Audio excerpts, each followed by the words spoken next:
This is Eleanor Voss at Still Point Institute, and today we are talking about something that is harder to survive than hatred. She does not hate you.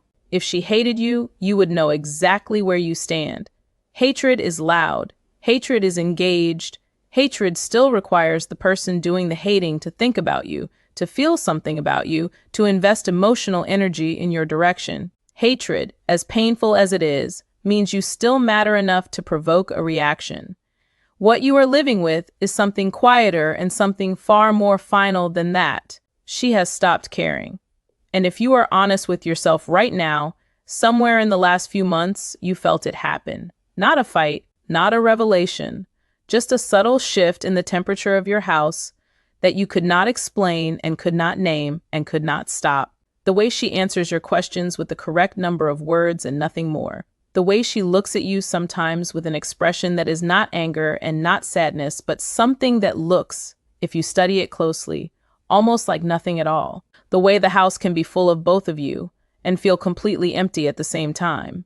That is not hatred. That is indifference. And in a marriage, indifference is the end of the road.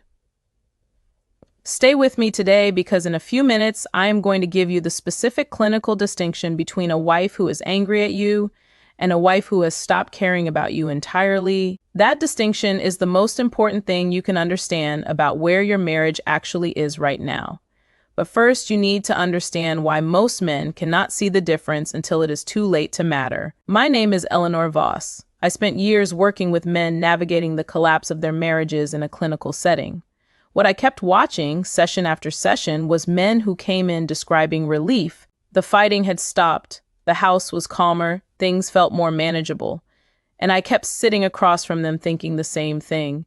They do not know yet. Here is what most men understand about a bad marriage. They understand the version where she is angry, where there are arguments and accusations and the same conversations cycling through the same grooves for years. That version of a failing marriage is painful, but it is legible. He knows something is wrong. He knows the relationship is in trouble. The feedback, however brutal, is clear. What most men do not understand is the version where she stops being angry altogether. There is a concept in clinical psychology called emotional withdrawal. It describes the process by which a person who has been repeatedly reaching for connection and not receiving it eventually stops reaching entirely. The reaching stops not because the need for connection has been satisfied, but because the hope that it ever will be has run out. And when hope runs out in a marriage, what replaces it is not hatred. What replaces it is a kind of flat, functional indifference that allows a person to continue performing the role of a spouse while no longer being one in any meaningful sense.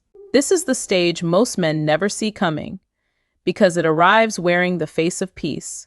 She stops initiating arguments because she has stopped believing arguments will change anything. She stops making demands because she has stopped expecting anything from you. She stops criticizing because she has stopped caring whether you improve. She becomes, in the specific clinical sense of the word, detached. And detachment in a marriage is not a resting state, it is a terminal one. It is what happens at the end of a long process of hoping and not being met, trying and not being received, asking and not being heard. By the time she reaches detachment, she has already done her grieving. She has already mourned the marriage. She has already, privately and quietly, made her peace with an ending that has not yet been announced, and you are still in the house wondering why everything feels so different. I want to give you 3 specific markers that tell you whether you are living with a wife who is angry at your marriage or a wife who has emotionally left it. Because these 2 states require completely different responses, and confusing one for the other is one of the most costly mistakes a man in a struggling marriage can make. The first marker is what happens when you do something wrong. When a wife is still emotionally invested in her marriage, she reacts when you do something that hurts or disappoints her. The reaction might be disproportionate. It might be misdirected. It might come out as an argument about something that seems unrelated to what actually triggered it. But the reaction is there because she still cares enough to be affected by you.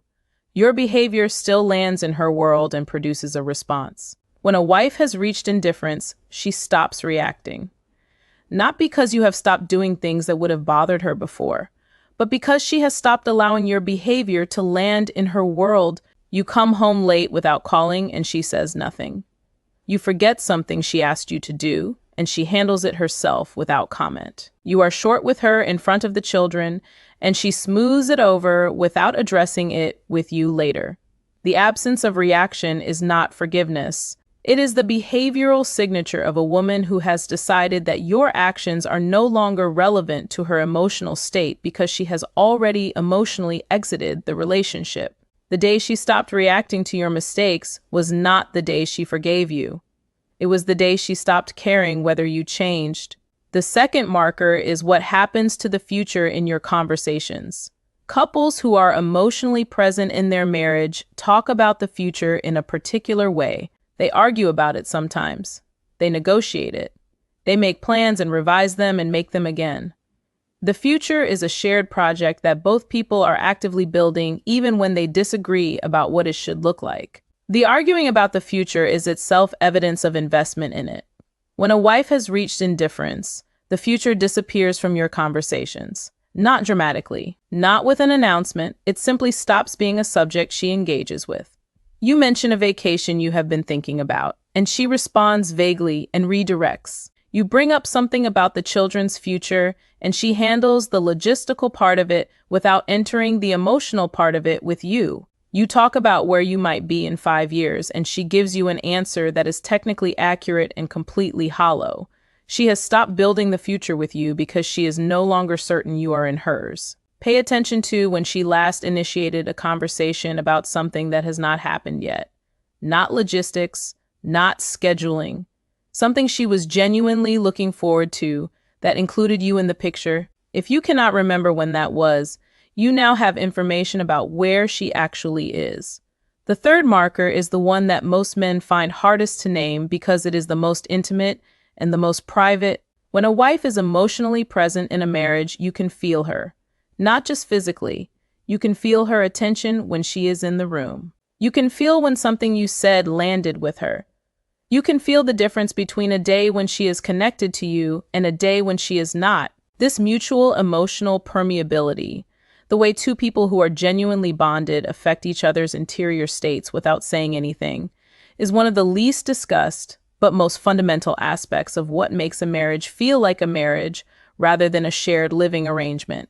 When that permeability disappears, the marriage goes quiet in a way that has nothing to do with noise levels. You can be in the same room, having a conversation, and feel like you are speaking through glass. She responds correctly.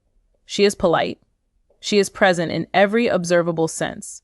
But the specific felt quality of being received by another person, of mattering to someone's interior world, is gone. And you feel its absence every single day, even if you have never had the language to describe what you are feeling. That absence is not hatred. Hatred would be easier. Hatred would at least confirm that you register to her in some meaningful way. What you are feeling is the specific experience of living with someone who has completed their emotional departure from the marriage while remaining physically present in the house. I want to say something directly to the man sitting with this right now. You are not crazy for feeling it. You are not being paranoid. You are not inventing a problem out of nothing. What you are detecting is real, and it has a name, and understanding that name is the beginning of the only honest response available to you. The honest response is not to redouble your efforts without changing their direction.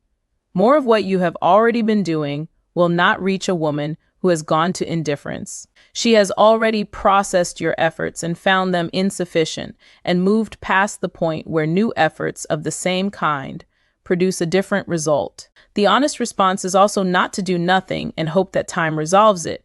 Indifference does not resolve on its own. It calcifies.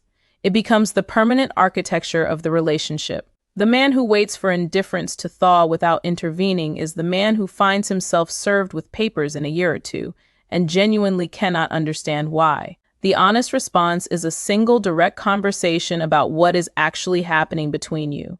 Not an argument, not an ultimatum. A conversation where you say the true thing out loud. Something like, I have noticed that something has changed between us, and I have been pretending not to notice for long enough. I am not here to fight. I am here to find out whether we are still in this together or whether we are both just waiting for something neither of us wants to say first. That conversation is frightening because it risks confirming what you have been afraid to confirm. But it is the only move that gives your marriage any chance of surviving indifference. Because indifference can sometimes be reversed, but only by honesty that matches its weight. A marriage that has reached this stage cannot be saved by romance or effort or grand gestures. It can only be reached by the kind of direct human honesty that most couples spend years carefully avoiding. And if the conversation confirms what part of you already knows, that she has already made her decision and is simply waiting for the right moment to act on it, then at least you are no longer living in the waiting room of your own life without knowing what you are waiting for. She does not hate you. And that is the hardest thing to understand about where you are. Because if she hated you, you would have a reason to fight. If she hated you, the emotion between you would be evidence of something worth saving or something clear enough to end. What you have instead is indifference. And indifference is not the beginning of a problem. It is the problem. It is the marriage telling you in the quietest possible voice that the time for half measures is already behind you. The question tonight is not whether she still loves you. The question is whether she still feels anything at all when she looks at you. Your answer to that question tells you more about your marriage than anything she has ever said. Drop a comment. Men, tell me, when did you first notice the indifference? And did you mistake it for peace, or did something in you know the difference from the very beginning? Subscribe to Still Point Institute. Every week, we break down exactly what is happening in your marriage, your divorce, and your recovery, in language that finally makes sense of what you have been feeling but could not name.